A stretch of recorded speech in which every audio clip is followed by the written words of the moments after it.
Padali, dito ka. May papagawa ko sa'yo. Tagal? Dito ka. Ano to ah? Gagawa ka ng reaction pag nalaman mong buntis yung gantong edad. 15, 25, 35, 45, 55. Yan. Dali, 15 years old. Like, yung reaction mo pag buntis yung 15 years old. Like, buntis ka? Ganun. Dali.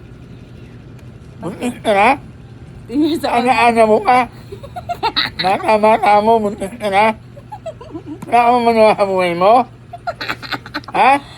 Hindi ka muna ng paano. Tama na. 25 years old.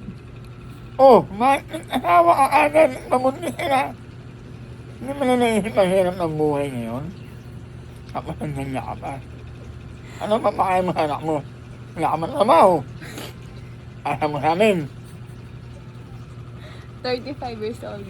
Oh, may edad ka na. Isipin mo maigi. Bubuntis ka ngayon. Pag edad na anak mo ng 10, 45 ka na.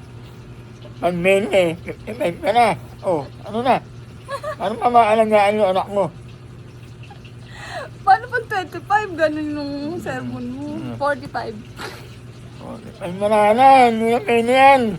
Kalokohan yung buntis amin, ano yan. Naulo. Bukang minigilo ko. 55.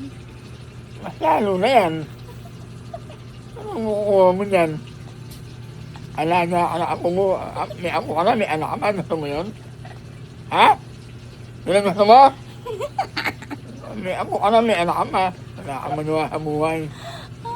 Tapos kumuha ka man ng pala mo nin. Ano ba, ano?